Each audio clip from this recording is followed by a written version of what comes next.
les invito a que abran sus Biblias en el Evangelio de Mateo, capítulo 3, versículos del 1 al 17. Mateo 3, versículos del 1 al 17. Hay 5, María, me haces un gesto, ¿vale?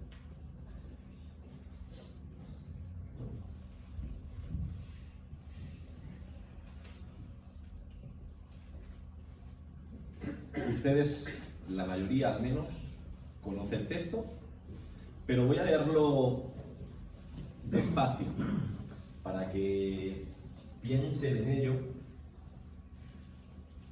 Y bueno, ¿están conmigo? ¿Sí? Dice que Fernando dice que en aquellos días vino Juan el Bautista predicando en el desierto de Judea. ¿Qué es lo que decía? Arrepentíos. ¿Por qué, Rosa? Porque el reino de los cielos se ha acercado. Pues este es aquel de quien habló el profeta Isaías cuando dijo: voz del que clama en el desierto, preparad el camino del Señor, enderezad sus sendas. ¿Y cuál era el outfit de Juan? Vestido de pelo de camello. Y tenía un cinto de cuero alrededor de sus lomos. ¿Y su dieta, Araceli? Langostas y miel silvestre. Y salía a él, Jerusalén, toda Judea y toda la provincia de alrededor del Jordán. Y eran bautizados por él en el Jordán, confesando sus pecados. Al ver él que muchos de los fariseos y de los saduceos venían a su bautismo, les decía: generación de víboras, ¿pero quién os ha enseñado a huir de la ira venidera? ¿Qué es lo que tenían que hacer? Frutos dignos de arrepentimiento. Y que no pensaran, decir dentro de sí mismos, que a Abraham tenían por padre. Porque yo os digo que Dios puede levantar hijos a Abraham incluso de entre las piedras. Y ya también el hacha está puesta a la raíz de los árboles. Por tanto, todo árbol que no da buen fruto, ¿qué pasa, papá? Es cortado y echado en el fuego. Yo a la verdad os bautizo en agua para arrepentimiento. Pero el que viene tras mí, cuyo calzado yo ni soy digno de llevar, es más poderoso que yo. Él os bautizará en Espíritu Santo y fuego.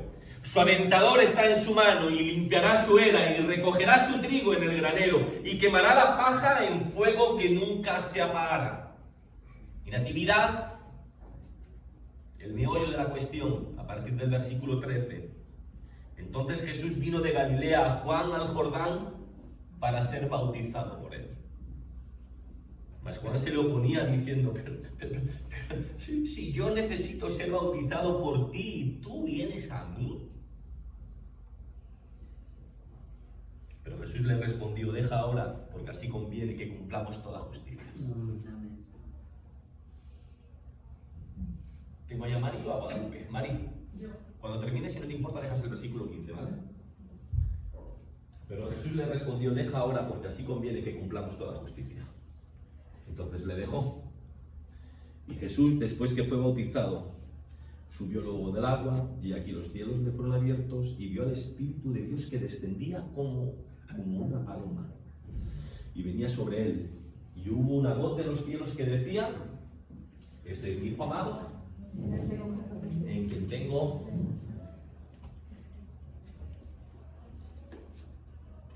complacencia. Noelia, ¿tú has leído mucho la Biblia? Vale. No pasa nada. Pero esto que hemos leído es un misterio. un misterio que desconcertó no solamente a Juan el Bautista, Pedro, incluso a los biblistas de nuestro tiempo. Por eso, Sonia, sin pretender resolver todo el asunto en 20 minutos, sí creo que podemos empezar el camino para entender este misterio.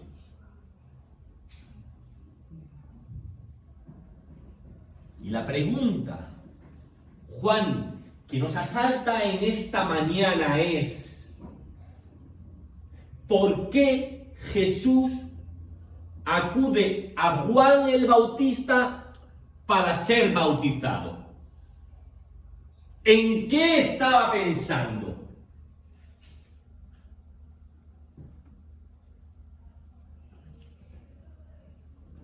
¿Se ha hecho esa pregunta alguna vez, Rosa?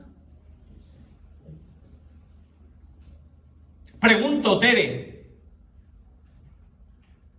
Cuando Jesús acude a Juan, ¿era un bautismo de arrepentimiento?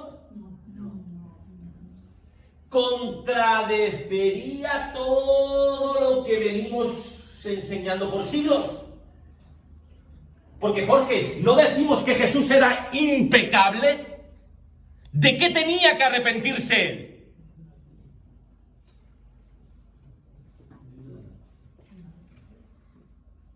Teresina, fue a Juan para ser bautizado como un ejemplo de solidaridad para los que sí necesitaban ser perdonados, para los que se estaban arrepintiendo. Y Susi, no está mal, puede ser. ¿Pero realmente era necesario un bautizo para eso? Si ya la encarnación nos dice que necesitábamos del Hijo de Dios. Como mucho, sería subrayar lo que la encarnación ya hace. Entonces, Araceli, ¿por qué se bautiza Jesús? Si él no necesitaba arrepentirse de nada. Pues cuando tratamos de desentrañar el misterio, encontramos en el versículo 15 la primera pista. Leemos que Juan en un primer momento se opone. Eduardo, ¿pero cómo yo te voy a bautizar a ti? Si soy yo el que necesita enderezar sus pasos, soy yo el que necesita arrepentirse, soy yo el que necesita cambiar de vida, ¿cómo voy a ser yo el que te bautice a ti? Tenemos que intercambiar los papeles. Yo necesito ser bautizado por ti. ¿Pero qué es lo que le dice Jesús? Dejémoslo así por ahora, porque es necesario que cumplamos toda justicia.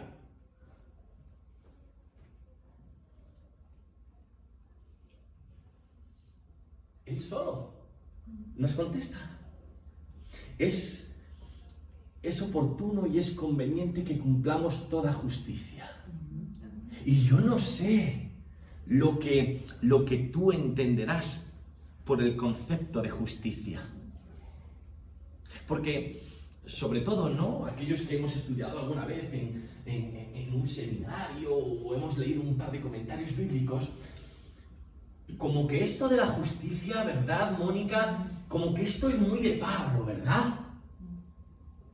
Sobre todo si lees y estudias la epístola a los romanos, está llena de este concepto de justicia, de justificación. Pero es que en el Evangelio de Mateo también se habla mucho de la justicia de Dios. Y se dice que el Evangelio de Mateo es el más judío, el más judío de los cuatro. Es decir, que hay una preocupación netamente judía. Es algo que a ellos le preocupaba. ¿Vale, Teresita? Entonces, yo no sé el concepto que nosotros tendremos de justicia, pero como como concepto teológico, la justicia viene de las escrituras hebreas. Y como concepto teológico, Rosa, ¿qué es la justicia? Es cuando tú estás conforme con la voluntad de Dios. Ya no miras por tus propios intereses, no miras por lo que te conviene, no miras si te apetece más o te apetece menos, sino que estás de acuerdo con la voluntad de Dios en todos los ámbitos de la vida, en el gobierno, en la ley, en mantener el pacto, la alianza con Dios, en una integridad.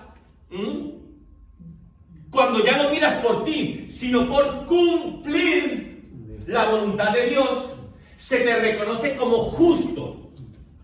Estoy hablando en la mentalidad hebrea, ¿vale? Porque claro, Mónica, ¿qué pasaba? Que como Dios es justo, ¿cómo tienen que ser sus hijos? Justos. Y por eso en la Biblia se os habla de rectitud. ¿Qué es la rectitud? Anda recto, ¿verdad, Fernando? Pero, ¿qué era la rectitud? Cuando tú caminabas y te movías y vivías conforme a la voluntad de Dios. Ay, pero el ser humano, a pesar de los siglos, no ha cambiado mucho. ¿Y qué pasaba? ¿Qué pasaba cuando al pueblo o la gente hacía lo que mejor se le apetecía? Por ejemplo, iba en pos de otros dioses.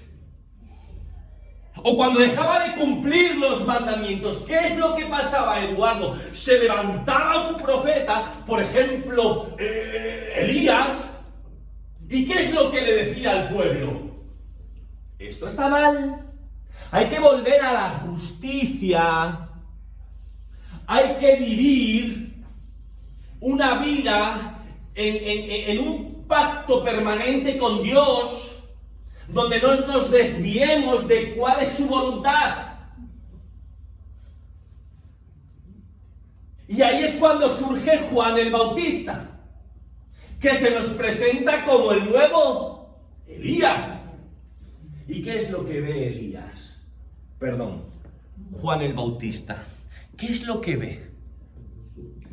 Ve que el pueblo, ve que sus compatriotas se ha alejado de la justicia, se ha alejado de la voluntad de Dios.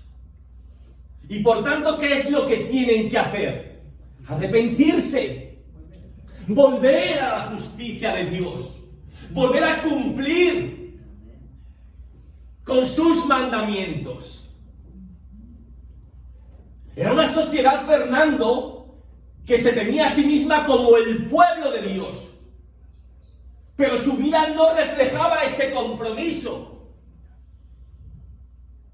Y ahí surge Juan el Bautista diciendo a los suyos: necesitamos, Sonia, arrepentirnos, volver tras nuestros pasos, que Dios vuelva a ser para nosotros lo más importante de nuestra existencia.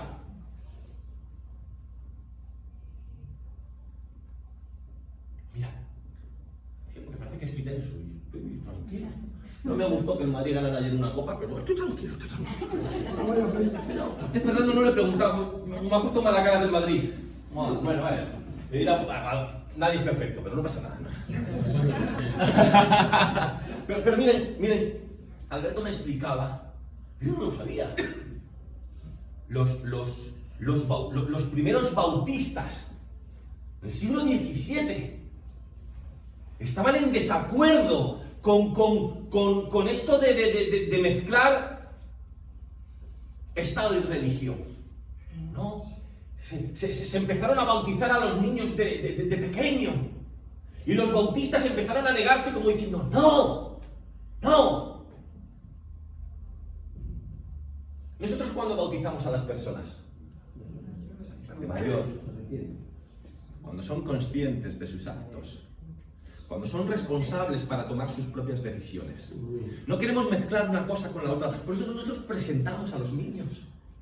Es una forma de transmitir que la comunidad y los padres ama a la criatura. Pero si se bautiza o no es algo que decidirá él cuando sea mayor. ¿Vale? Tiene que existir esa libertad. No se pueden mezclar las cosas. En un estudio bíblico, pregunté no hace muchas semanas, ¿quién procede de la Iglesia Católica? ¿No? ¿O quién era cristiano? Y de, bueno, decía mi padre, bueno, es que antiguamente todos éramos cristianos. No. Ahí es donde Juan el Bautista quiere cortar. ¿Cómo que todos somos hijos de Dios? ¿No? O descendientes de Abraham. Si tú realmente te consideras un hijo de Dios, tu vida tiene que demostrarlo. No, Feli, es que yo vengo a la iglesia a los domingos.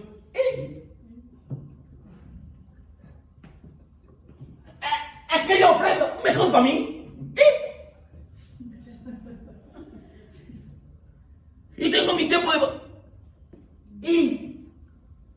Y la justicia reina en nuestra vida, tal como los judíos lo entendían.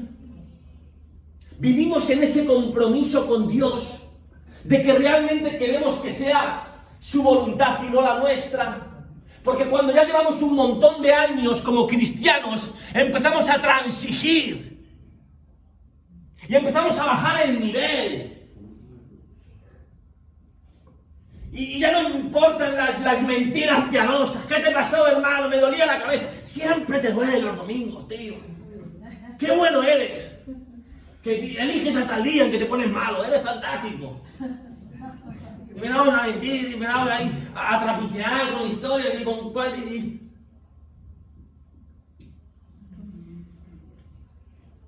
¡Gloria a Dios! ¿Qué gloria a Dios? Empezamos a transigir.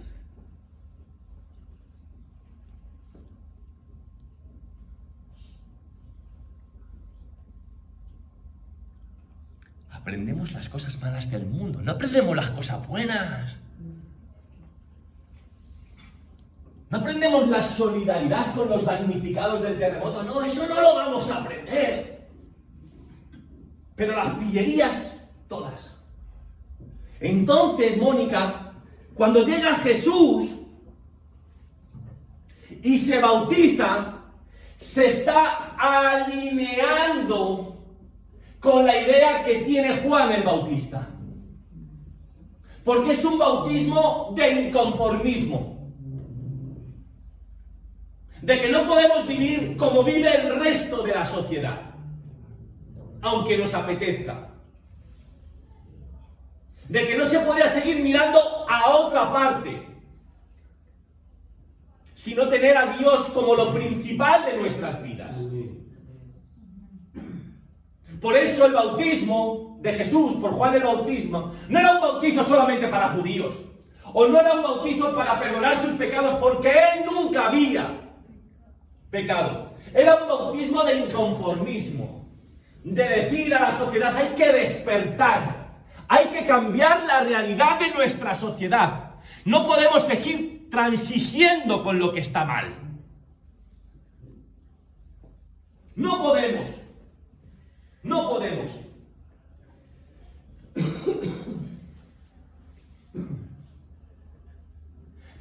Aunque luego vuelva al punto 1, porque quiero ceñirme al tiempo.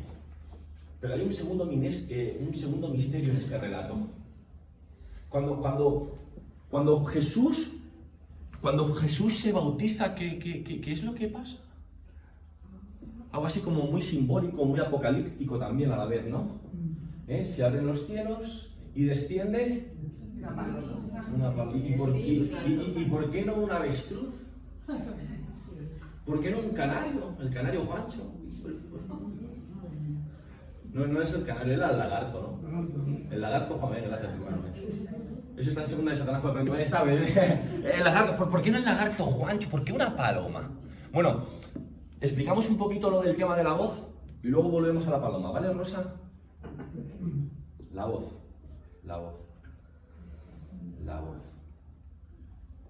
¿Qué es lo que la voz divina dice?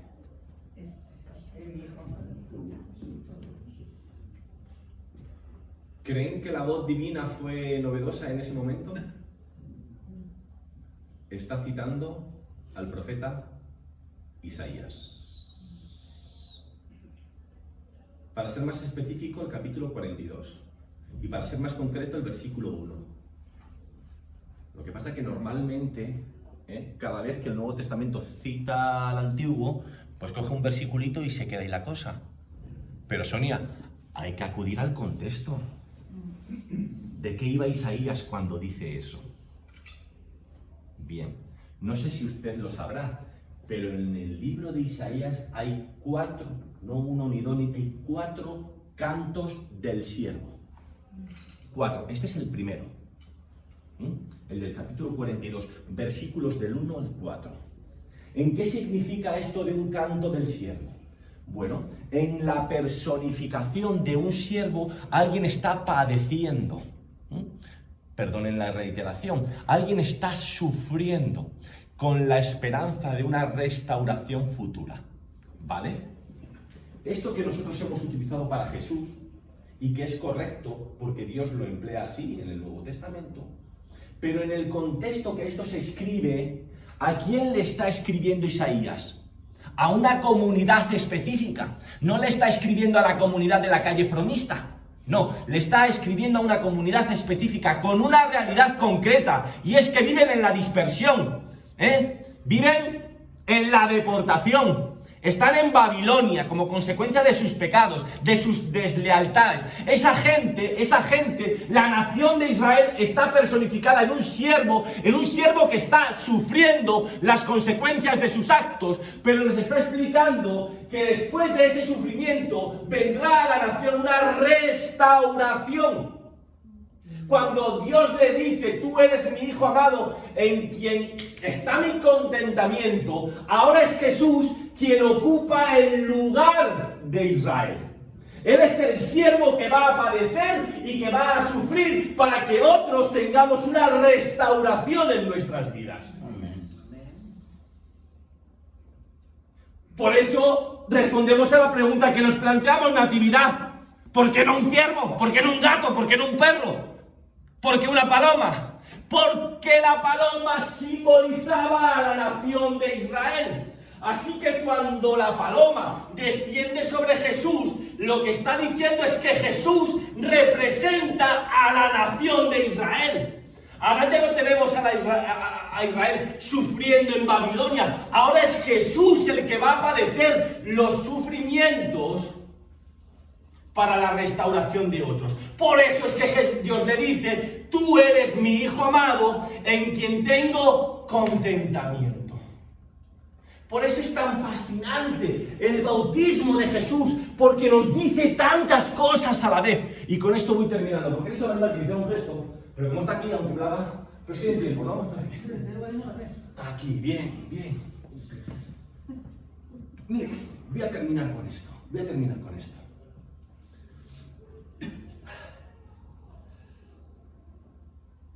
¿Recuerdan cuál fue el primer éxodo? Está en el libro homónimo. Éxodo.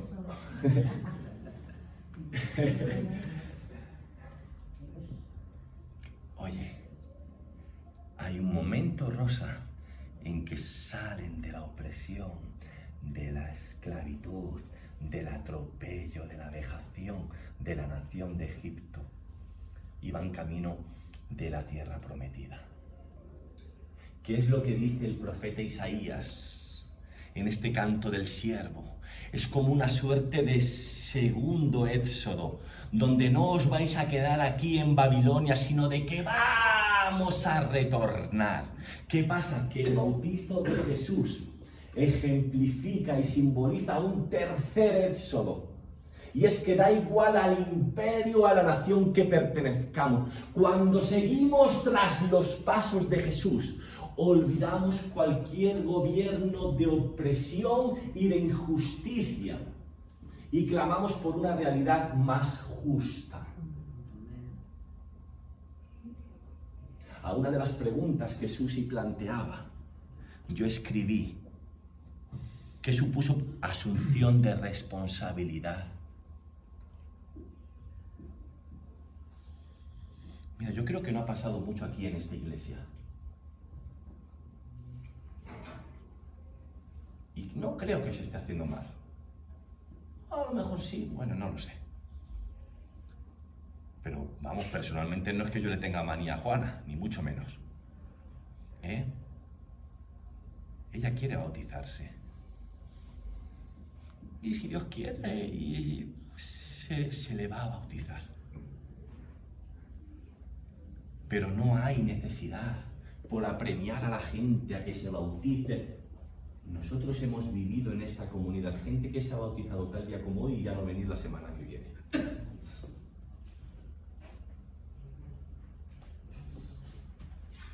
Que el bautismo es mucho más que una representación externa de un sentimiento interno, que es mucho más que identificarse con Jesús en su muerte y en su resurrección. Es asumir que tengo que luchar y tengo que vivir por un mundo más justo, más comprometido, menos egoísta. Que hay cosas por las que un cristiano no puede seguir transigiendo, aunque la sociedad nos impulse a ello. Porque eso es lo que hizo Jesús, y eso es lo que predicaba Juan el Bautista. Mucho ser hijos de Abraham, pero aquí vamos al sol que más calienta. Pues lo mismo podría decir Jesús de muchos de nosotros, empezando por este que os habla.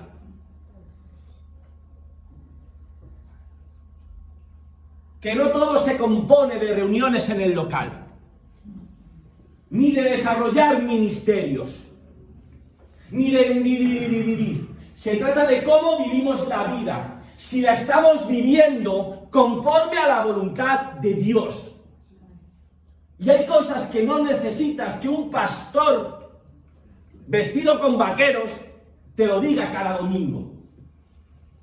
Dios implantó en ti conciencia para saber lo que está bien y lo que está mal, lo que es justo y lo que es injusto, lo que se puede tolerar y lo que es intolerable. Y en esa lucha estamos llamados todos, porque todos hemos dicho que acudimos al bautismo libremente, como al matrimonio. Entonces, si te bautizaste para ser salvo el día de mañana, craso error. Metiste la pata, porque el bautismo no te salva. Ya te lo digo yo. Ni que te bautices aquí, ni en la bañera de tu casa, ni en el río Jordán, como los pastores cuando fueron a Israel. Que a ver si me pagas un viaje para que me bautice yo allí también. Pues esa es mi arenga en el día de hoy, y termino. Concluyo. Jesucristo no necesitaba arrepentirse de nada, porque nunca hizo nada malo. Pero estaba de acuerdo con lo que Juan el Bautista predicaba y se sumó a ese mensaje, a ese clamor contra la sociedad que se había dejado engañar, que había confundido los términos. Necesitamos, hermanos, hoy más que nunca, en este 2023, vivir más conforme a la voluntad de Dios y menos a nuestras apetencias y apetitos. Hay muchas cosas que no me apetecen, pero me convienen. No lo digas a la Giovanni, pero me apetece una porquería a mí mañana ir a trabajar, pero me conviene. Me conviene. Cumplir la voluntad de Dios conviene. No solamente te conviene a ti, le conviene a todos los que están a tu alrededor. Y ahí tenemos a Jesús. Ahí viene el reino de Dios. Un reino que va a ser más justo, más solidario, más perfecto. Y a ese reino tenemos que sumarnos para hacer la voluntad de Dios. Para hacer la voluntad de Dios. Y les invito, hermanos y amigos, que a pesar de nuestros errores, a pesar de nuestras caídas, de nuestros tropiezos, de nuestras incoherencias que muchas veces están ahí latentes, que vivamos comprometidos. Comprometidos con Dios, comprometidos con la vida de Jesús. En definitiva, comprometidos con el prójimo. Porque si no eres capaz de amar al que con tus ojos puedes ver, ¿cómo vas a decir que amas a Dios?